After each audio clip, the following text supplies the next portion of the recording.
Okay, thank you, Dr. Sangeeta Tran, and thank you, students. So this is going to be a different kind of a course. This is a course on leadership, as Dr. Sangeeta just mentioned.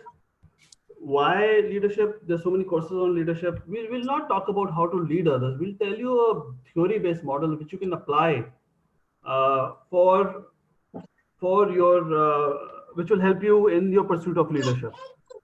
All right. So this is just a these are the courses I conduct. I conduct courses on change management, diversity intelligence. I don't do mobile strategy anymore, project management, and human behavior. So the lesson today is in line with human behavior. Okay. So why I'm going to conduct for leadership something called a SCARF model. It's a brain-based model for collaborating with and influencing others. And in today's world, we all know that without collaborating with others and being able to influence, your success rate diminishes hugely. In terms of, if you were to take absolute percentages, it would diminish by 60 to 70%, which is huge. So you cannot afford to neglect that, right? Let's say you join a career, you will be maybe if you're in computer science, you'll join as an individual team player. You'll do some coding. After a few years, you'll be asked to lead a team, and nobody is going to remain a developer or coder all his life. Or let's say in whatever profession you are, as you grow, you have to influence people. You have to get things done. So that's why it's very important. I'm going to share some techniques with which you can enhance your leadership skills, enhance the influence you have with others. Yeah, does this make sense? Okay. So the model is called a SCARF model. These are really 5 domains of human social experience that we have. All right, and we'll talk about it. Uh, my question to you is, we all work in teams. How would you motivate teams? That's something we're going to attempt to answer. Okay. Another thing the SCARF model is going to answer is, are there common guidelines you can use to drive performance without carrying a manual, so as to say. I can hear a lot of background noise. Can you go on mute, please? I'm hearing the noise of a small child, please. If you can be on mute. Thank you.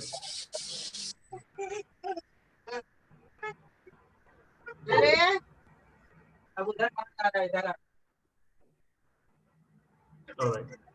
So you want to be able to use a manual, use a model which does not require you to carry a manual, yet you need to have those skills.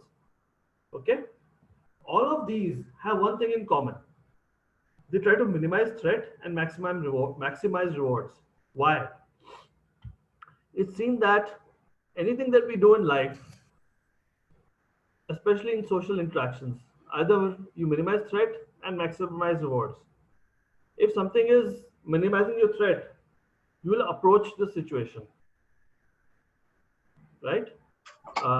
If you feel threatened, you will avoid the situation. If you are able to maximize the rewards, you'll be more appreciative. You'll approach the situation more. But if it's giving you a threat, you will avoid it. You will want to move away from it. So that's what the SCARF model leverages. It uses this model to see where it wants to minimize the threat and maximize the rewards in any situation. And we'll give you examples where that happens. Okay. So what does SCARF stand for? I'm just going to close the window in case there's any noise coming. There's some grass cutting going on. Okay. So there are 5 domains of social experience. There's status, there's certainty, there's autonomy, relatedness, and fairness. So we'll talk about these 5 attributes of these 5 actually domains of human interaction, which really determines how you lead and how you're able to influence teams. All right, before we move on, is there any question? You can post on the chat right now if there's any question. And we'll get into these details and how it helps you out.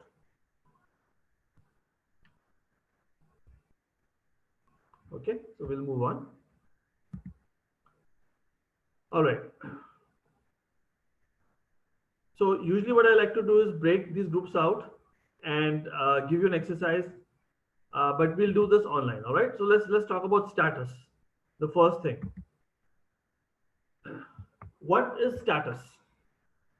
In our day-to-day conversations, they are geared around how not to be perceived as less than one another, as somebody else. We want our status enhanced rather than diminished. That is the basis of this driver. So let's say you're having an interaction with there are two people. One is a topper in class. One is somebody who's scoring right at the bottom, right? And you put them together. Okay, these are real life scenarios, and they're everywhere. It can be with a boss and a coworker. It can be with a topper versus somebody who's not scoring so well, and you put them together, and you'll see the dynamics play out. The desire of everyone is not to be perceived less than the other. So what can you do in such a situation? What would the topper do to not decrease or not let the status of the person who is scoring less marks be diminished? He can show him some respect and that will increase his status. And you'll see how the barriers dissolve and how the awkwardness dissolves. It's just that status driver is given a boost. It's a desire not to be perceived as less than the other in the other person is given a impetus so that when he interacts with anybody, he's not perceived as less than the other. All right. And this is very important when you go out into the real world. In student life, maybe it doesn't matter, but the moment you go out into the real world, a simple factoring of this situation in mind can help change the whole situation. You'll be able to see how you're able to get across to the other person and form a bridge, get a partnership, get what you want. I'll give you another example. You're in a department, you need some resources, or even in your college, you need some resources from another department. You need the collaboration of another department. There's no linear reporting. You want to be able to influence and get it done. So you will have to have a good relationship. People say good relationship, but what is a good relationship? It needs to be defined. It has many parameters. So this model helps you define what that is. Okay, and status is one of them. I'll give you another example. If you're giving attention to a new employee versus an established employee, somebody new comes in the company and everyone is, oh, there's somebody new in this department. He has these credentials. The people who are there, who are already working, they might have a sense of insecurity. All right. So how will you mitigate that? I will just post a question just to see how, if you're paying attention, if you want to put on chat and say, this is a situation that's given to you. You've joined a company, all right? And you've just joined a company and you're a star. Let's say you're an expert at one particular skill. And the boss is introducing you around and you're getting all the attention. The existing employees there will feel insecure. What will you do in such a situation? What should the boss do in such a situation? Or who's the manager of the place? What should he do in such a situation? So that the insecurity that's caused in the others is diminished. Think about it. You don't have to answer me. Just think about this.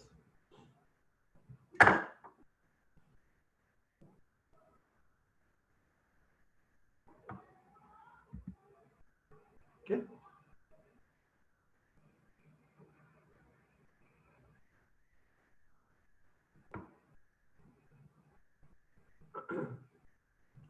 I'll give you another situation now. All right. And I will not answer first one. While you think about that, this is something I will seek an answer to, and probably I'll give you an answer. You lead a team of 10 people, and your employee has underperformed in an area, is feeling low. How will you, as his manager, boost his situation or his status in this case?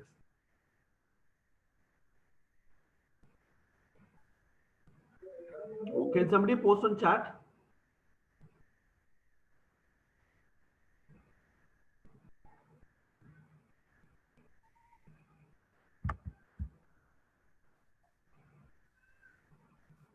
Or you can unmute yourself and talk.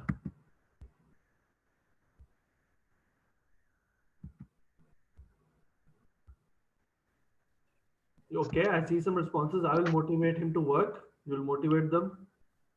पहले sir ये ढूंढेंगे कि क्या reason है कि वो काम नहीं कर पा रहे। Okay. यस सर, उनका कंफर्टेबल है कि नहीं ये चेक करेंगे कि क्या वो अपने अपने आसपास के जो भी उसका एटमॉस्फेयर है उससे कंफर्टेबल है कि नहीं है, ये सब चेक करेंगे, कोशिश करेंगे कि उसके बातों को समझ पाए। Okay, so you listen. That's a good technique. Sir सबसे पहले हम उनकी मेंटेबिलिटी को चेक करेंगे कि वो किस तरह से काम करते हैं और किस तरह से वो किसी वर्क को सीरियस लेते हैं या फिर उसको लूज लेते हैं। तो उनकी पहले हम सबसे पहले मेंटेलिटी को चेक करेंगे। No, it's an existing employee. He's already there. You know his mentality. Okay, certainly he's feeling he underperformed. So आप वो check कर चुके हैं. What will you do to boost his status?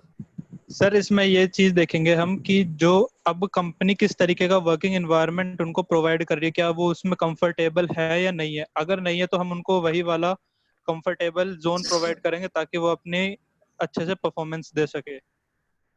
Sir जिसमें वो comfortable हो वो जोन प्रोवाइड करेंगे उन्हें। Very good. That's a good answer. You give him a zone where he's comfortable, right?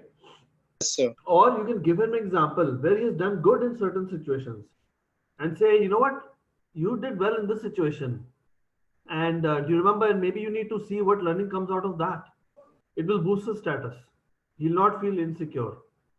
So if we come back to the original statement that I had made, every threat will generate a word response and every reward will generate an approach response. You have just given him a reward.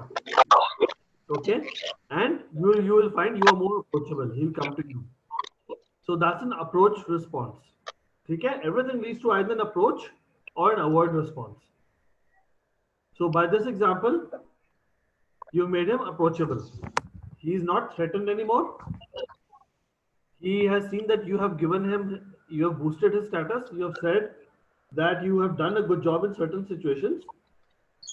And so you have boosted his approach response to you. And he'll approach you in the future as well. You've become a better leader. Simple example. Does it make sense?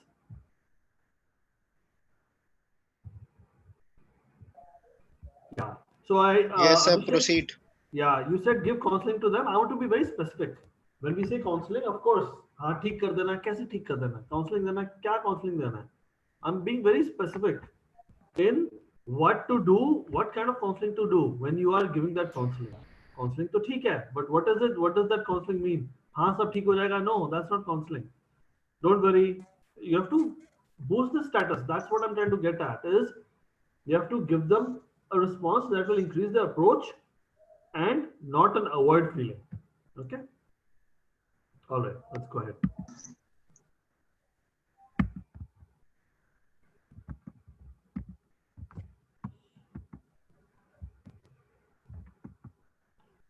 Situation 2. And this can be in your college as well. You're rolling out a change in the organization which requires employees to learn a new system and process. Please describe as the manager the steps you will take to make this smoother for employees.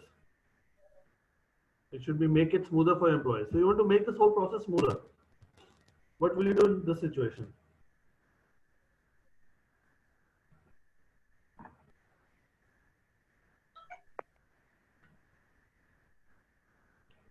So you're rolling out a change. People will have to learn this new system. Okay, let's take an example. In your college, you're rolling out a new system which all the lead, maybe the professors and maybe one captain from each class. Please avoid making any marks, right? You have that power to able to make marks on the slide. Please make it. Thank you. So please describe how you will be able to make this transition smoother. See, the problem that many government officers face is you roll out something, people don't want to do it. It's up to them. You can't force them to do it. So private companies have this challenge as well, but there's a hierarchy to make that happen. But the times are changing. It's no longer a vertical leadership. The organizations are becoming flat. So you have to have soft power to be able to get things done. And even if you use hard power, they might do it, but they might do a poor job if you use the stick. If if you use the stick to get things done, they might do a job which is not up to standards. So it's best to create that buy-in. How will you create that buy-in? So the key I'm giving you is status. You have to boost the status. How will you boost the status? It's about status, remember?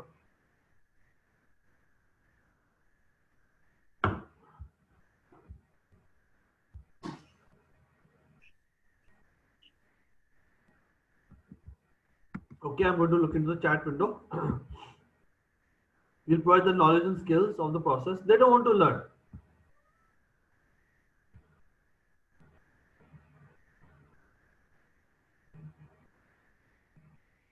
They don't want to learn.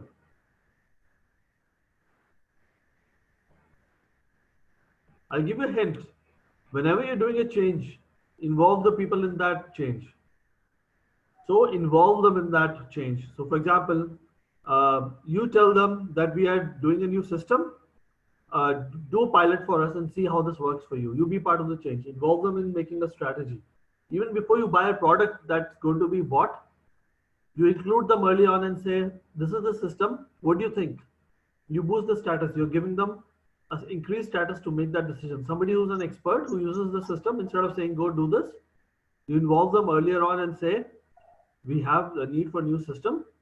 Let's say new software to manage learning.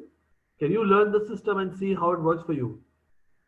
Let them evaluate the system and give that feedback to you. You will see they're part of it. They invested effort in it. They'll be the best and they'll propagate it with everyone. You won't have to do anything to create that buy-in if they're involved. All right, just because you have increased the status.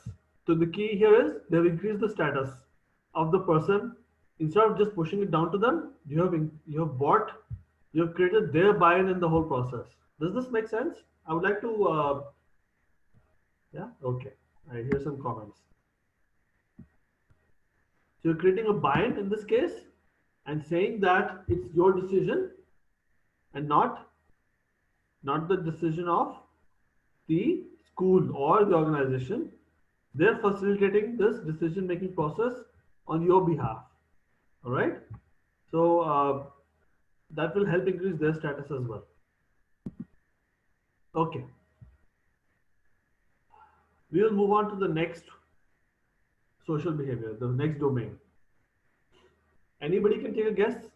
So uncertainty, in this case, I would like you to unmute and give me some answers, please. Not on chat because, you know, I have to open the chat window separately. So if you can please unmute yourself, whoever wants to speak, and give me an example of what the uncertainty would mean.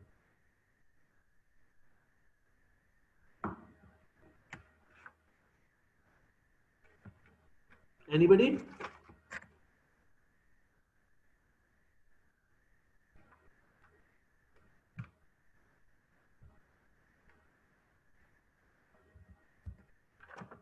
Anybody would like to take a stab of what certainty is? Of course, it's creating certainty as it speaks, but how will this help?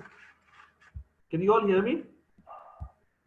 Yes, sir. Okay, perfect. Would you like to take a stab at what certainty is and how that will drive your leadership, how this affects leadership? Okay, I'll give you a hint.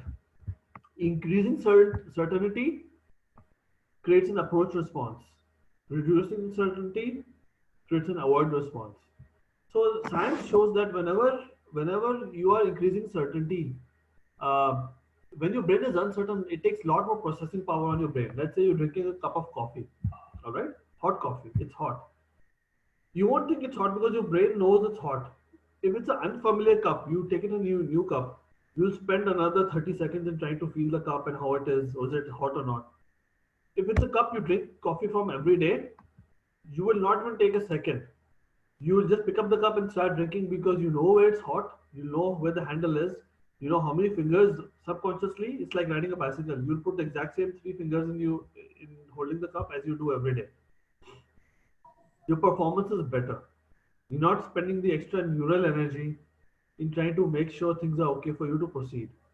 So think this is a small task, drinking coffee. Extrapolate this into doing a task for your company where you're doing complex tasks which last a couple of hours, and see how much extra processing your brain will need to do to create certainty. Does that make sense? Yes, sir. Yeah. So that's, see how this is linked to leadership. We can't say, oh, be a good leader, right? What does that involve? If you listen to, if you listen to our Prime Minister Modi ji, you'll see this trait. Any leader will give you this trait, and we'll give examples as we go along. Okay, how? So let's proceed.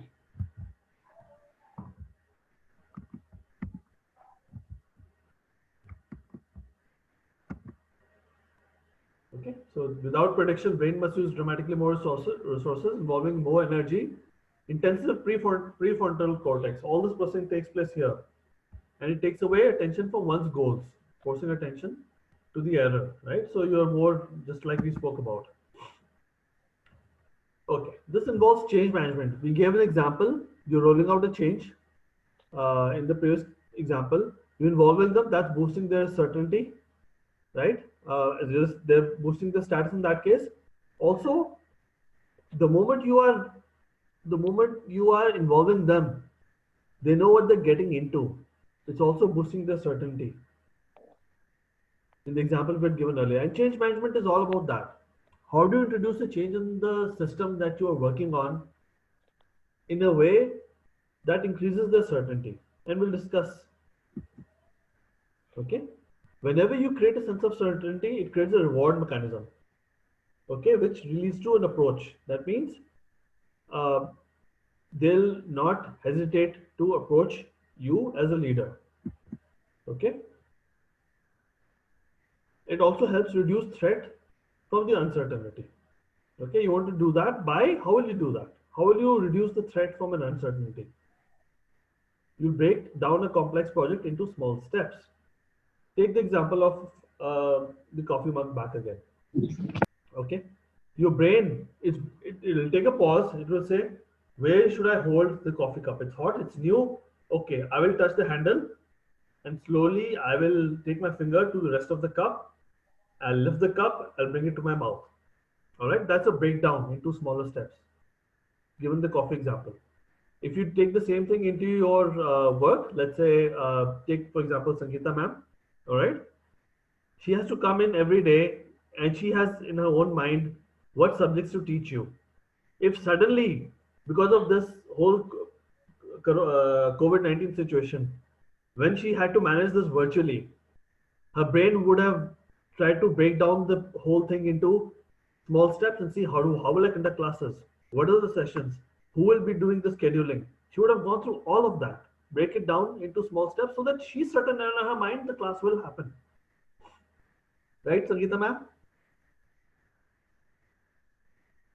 So planning helps. Project planning helps in bringing certainty, and that's what project planning is all about. And communication is all about. It helps increase certainty. So the way you do this is you tell them what you're going to tell them, right? For example, as a leader, you want to create certainty. You tell them what you're going to tell them. You tell a story. Say, you know what, I'm going to tell you this. Then you tell them what you have to tell them, and then you summarize it up. You see our Prime Minister Modi's speech is the same way. He'll tell you what he's going to tell you, why. He'll tell you the thing, and then he's told you. He'll sum it up and say he's told you what he's told you.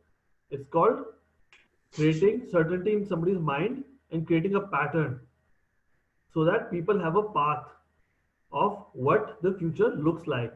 It helps create a certain certainty in the minds of people, okay, so that they know what path they're going, they're comfortable, and the brain can focus on other things. And in trying to solve the problems they're going to solve. Okay. All right, I'll give you a situation.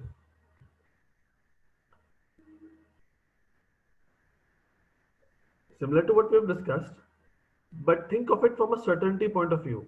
All right, your organization is changing the system from mainframe and going to cloud, where data is going to be. So I had designed my course material for an IT sector. So the examples you are seeing are mainly from IT sector. How do you communicate that to the business? So in this case, what happens in companies are they have to move. For example, in your college, you're moving from Zoom to another tool. all of you will have to learn the new tool. All right. How would you communicate that to your students? Your students are your business. So that's something the college will think about in your context. So you have to create that certainty. Any ideas on how to do that? You can chat or you can come online and unmute yourself and speak.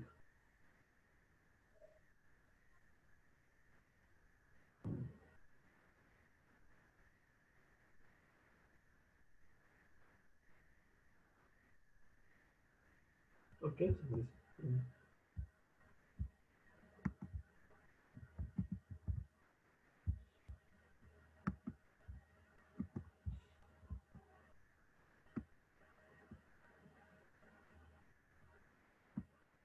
Okay, I see a yes, sir, but I don't know what the response is. Can somebody answer? How will you create certainty in this situation? Take your time and put it on chat. Okay, I'll give you 30 seconds pause, some time to think about this.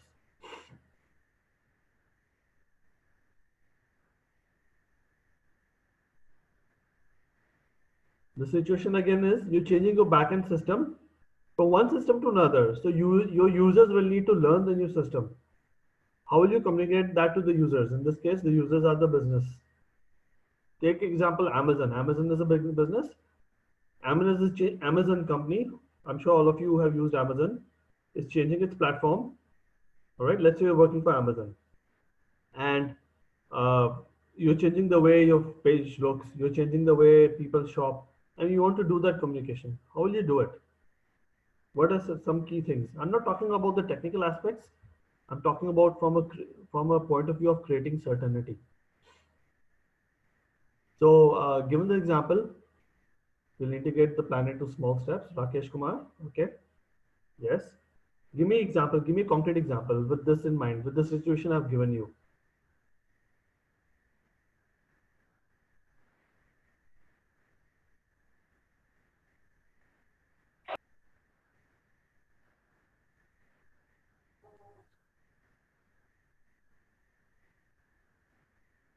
So in this case, what you may want to do is communicate that the change, how it will impact them. You will say that while we transition, there's going to be an extra helpline number that you can call for any issues. Any order that does not go through will be refunded promptly within 30 minutes or whatever that is. You will communicate such things that will help increase the certainty in the system, in the change, right? You'll give them a sense of certainty, and they will then be more approachable towards you because you're making them feel that their order will be processed. You're giving them certainty in this particular example. Yeah. So this applies to any situation that you might have in any sphere of work that you work in. You create that certainty, you get that buy-in from people, you become more approachable, and you create an approach response rather than an avoid response. So everything, remember, is broken down into two, either an approach response or an avoid response. You want to create that approach response all the time as a leader. And what you have to think what steps to take so that you are able to create that approach response. Okay. Increase the product replacement time.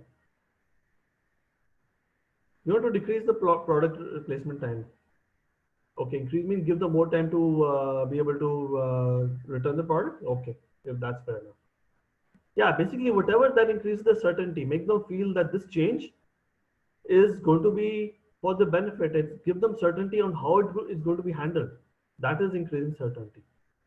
So it can be anything. It can be increasing the product replacement time or anything. You're giving them a roadmap for the future, right? All right.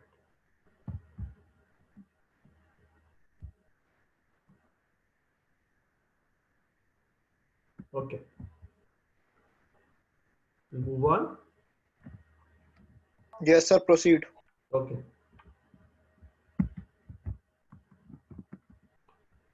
The next social behavior is autonomy. I think this one is fairly easy for everyone. I'll ask anybody to take a guess on how autonomy impacts your leadership and how it relates to approach or avoid. Can somebody say?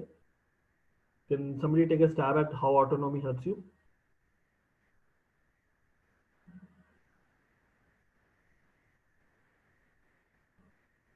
let me give you an example or give you a hint. Would you want to give autonomy to somebody or take it away from them?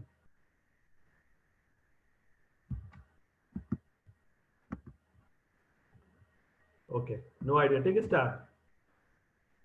Take a shot at it. How about, would you like to give autonomy or you want to take it away from them?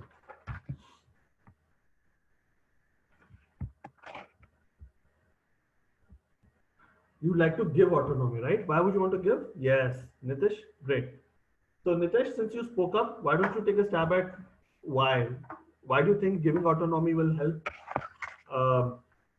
from a leadership perspective? How it will drive an approach response? You can speak up. You can unmute yourself and speak up.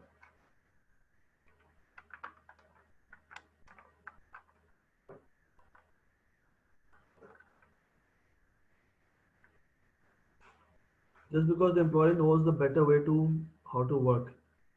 Okay. I'm outside the home. Okay. Efficiently, effectively. So knows the better way to work. So that's fine. I will just. That's fine, Nitesh. Thanks for at least answering.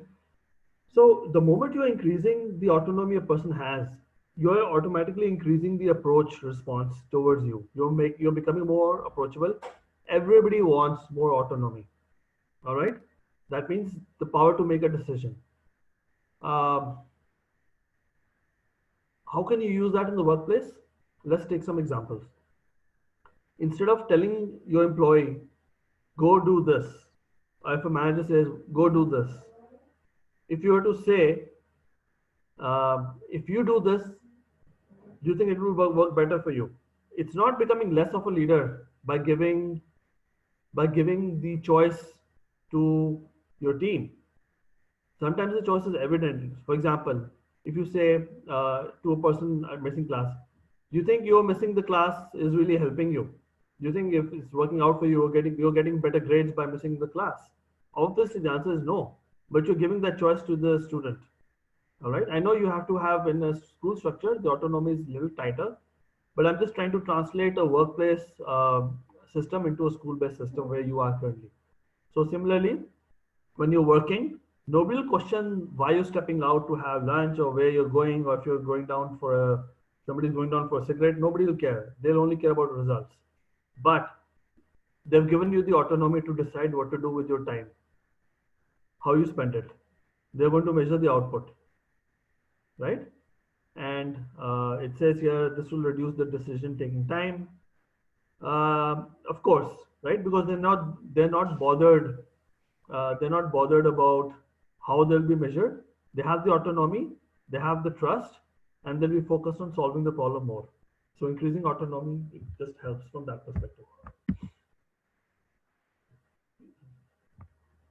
It's a perception of exerting control over one's environment, a sensation of having choices, which really makes you more productive.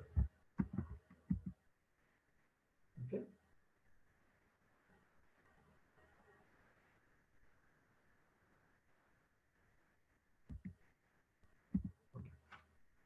I'll give you one more example. You have in companies when people work, they have something called an appraisal system. At the end of the year, their performance is rated, and when the performance is rated, they're rated on a ranking, and their increment is determined basis that.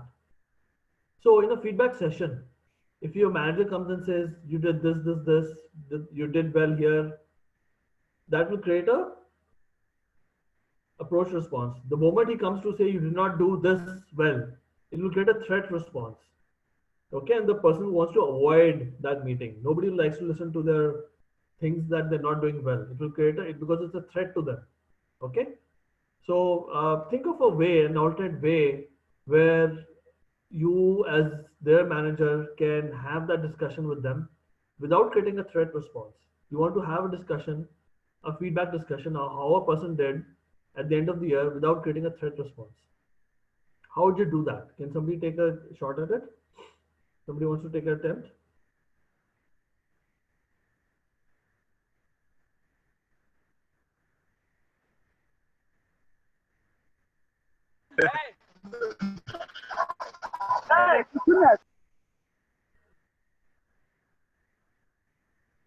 Somebody's trying to say something. I can't hear, but I'll just answer this.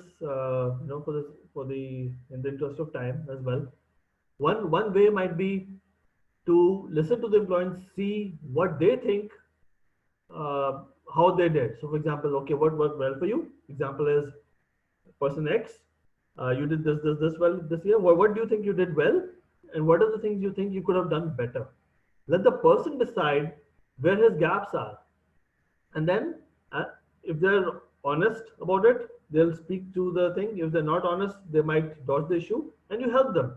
Say if they say I did not do XYZ better, you can say yes, you did not do this and this, but you could have also done this and this. So for example, translating into the teacher student scenario, if a teacher is mentoring a student, she might say, you did well in subject A, subject B, subjects. In subject C, how do you think you did in subject C? And the student say, you know what, I got 67%. I know that's not 90%, and I'm at least capable of 80%. If I had studied this part of the chapter better, I could have gotten that 80% easily. I'll have to really see how to manage my time to do that better. You're giving that student autonomy to judge his or own performance and come out with solutions to mitigate them. And then the teacher might ask, or the professor might ask, so how do you think you can do that? How can you improve or learn this better? And the sample answer might be, you know what, next time before the exam, if you can give me 2 hours, to go over this will help me revise this concept better.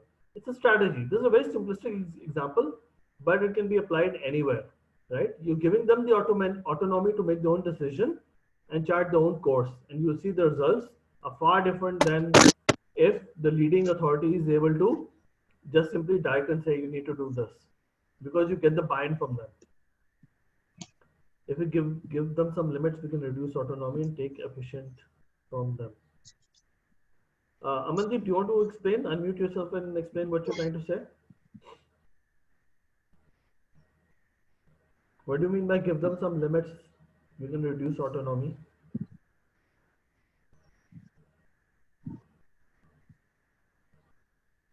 So a lot of your chats are private. You can post it to everyone, so everyone can see what you're posting. Your chats need not be private. You can send it publicly, right? So I'm getting some chats. One is from Amandeep Singh that says that if we give them some limits, we can reduce autonomy. So you want to give, you don't want to reduce the autonomy. You want to give them autonomy so that they are taking the decision-making process in their own hands. Once they're taking the decisions by themselves, they're going to be able to stick to that decision by themselves. They're more likely to stick to that decision because they have taken it. That's the whole point of autonomy. And the whole point of being able to, leadership is not about doing everything yourself. It's being enabled. It's helping enable the people who you're leading to do things by themselves by, in this case, in this behavior, by increasing the autonomy and generating an approach response. The moment I give you more power, for example, I give you what subjects do you want to study in your college? The moment you are deciding what subjects you want to study, right? You will see you're able to fare better at them because they're your choice. You will, if you don't fare good at them, you will question yourself. You know what? I chose this subject. How come I'm not doing well at this subject? You'll not feel good if you choose a subject of your choice and you don't do well in it. You will say, this is my choice. This is my subject. I had chosen the subject. This is a subject that I really wanted to do and now I'm not scoring well in it. You will actually question yourself that because it's your autonomy that's been given to you to choose the subject you want. Let's say there's no there's this restriction of you'll only be able to do the subject of if you get these many marks. But you know, it's your choice of what subject you want to study. You'll find yourself doing far better because that autonomy is given. Okay, Samir says when employees are given the freedom associated with autonomy, job satisfaction rises. This increases the level of job satisfaction in employees and feeling of greater responsibility for quality of work. Absolutely. Absolutely. All right. Okay.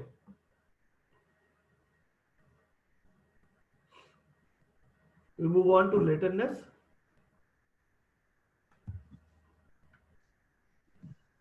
This is fairly simple. Why we want relatedness? we are social beings, right? And the moment we find we can relate to people around us, we are no longer going to generate a threat response. We are going to be more accepting, and you're going to be performing it better, in a better way. So that's why in companies, when you go, there's something called a buddy system. Whenever somebody new joins, there's a buddy assigned to that person to help him relate to be, he can approach that person for any help that he needs. In colleges, you have mentoring, you have student counseling, you have coaching programs where you might approach somebody for any help that you need. Not that they want to solve the problem for you. The coaching programs, for example, don't give you solutions. They help you feel comfortable enough to voice your concern and to come up with a strategy that helps you solve that on your own. They're basically listeners, and they have certain coaching skills that can help you come to the right path. All this helps build relatedness.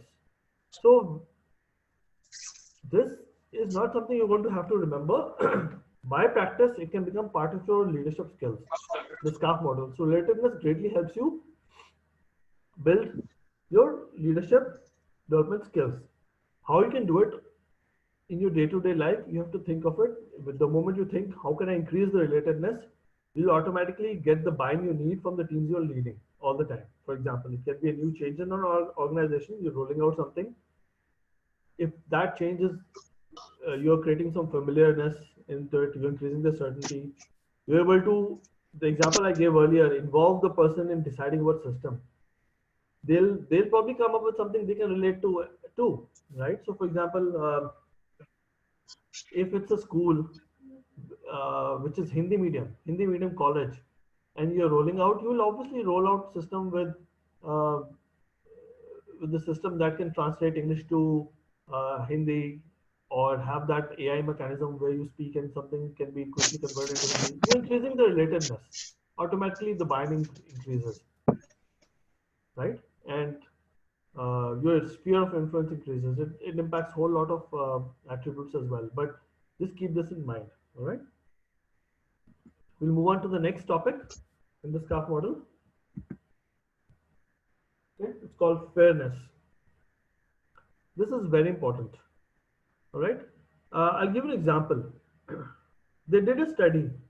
If somebody was left out of a group, they measured the brain, the brain waves, and they figured if a person senses unfairness, the amount of pain generated in the brain measures the pain response. Okay? Response in the brain when pain is caused is the same as if somebody is being poked with needles. All right, you poke a person with needles, and you measure the brain response through an encephalogram. It's going to be the same as if you have dropped a person from a team. Let's say team selection, you have dropped a person. It's going to create the same pain response. It's that significant. You have not even actually poked needles, but you have just treated them unfairly. So people who perceive others as unfair don't feel empathy for their pain. Okay, it's very important that you create a sense of fairness in your team. If they're going to sense that there's some unfairness, your leadership quotient is going to drop dramatically, and you will not get the approach from your team as needed. You're not going to get the team to approach you the way it's needed, the way that you require them to. Okay. I have here people who perceive others as unfair, don't feel empathy for their pain. This chat window is coming in the way, let me see. And in some cases feel rewarded when unfair. Yes, so that means when people who are unfair are punished, they feel rewarded, because unfairness should be dealt with. So it's very important when you establish fairness, the people feel a sense of reward. Okay, it triggers the reward mechanism.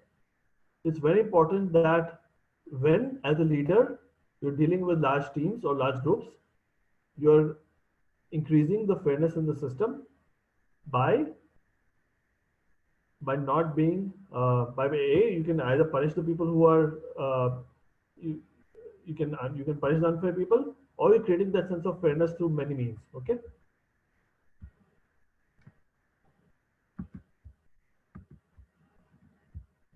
Sorry, I just closed the presentation. Okay.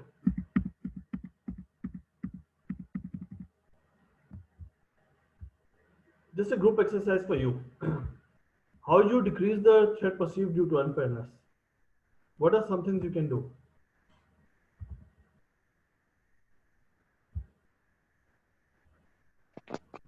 To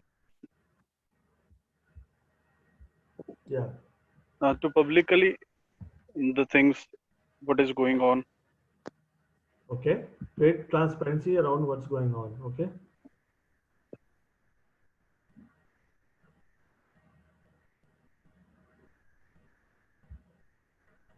Anything else?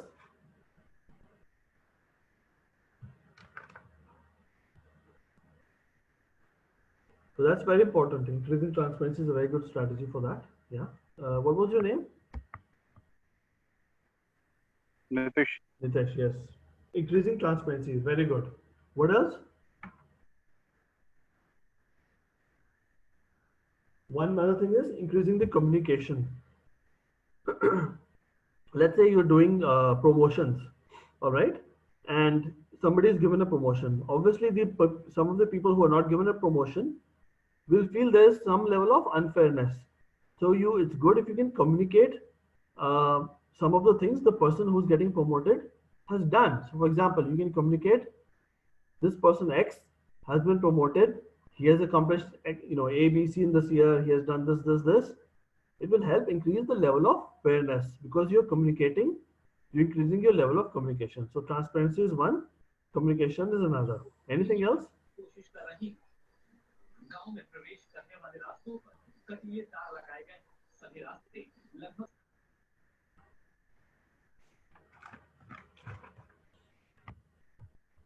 Transparency, I'm just writing this down. That's very, very good answer by Nitish. Second is increasing the level of communication. And third, there's one more I'm looking for, which is easy. I had given this for change management as well. Increasing the level of involvement. The moment you involve somebody, let's say there's a reward and recognition that's handed out. There are committees created to judge who should be rewarded. A person is selected from each and every team, and a representative is made on the team so that people do not fear or do not think that only one team has the decision making power for that change. All right. So you will involve different units of the business. That will help increase the level of fairness. Okay. So the three things in creating fairness: transparency, communication, and involvement of different groups. That helps create the fairness.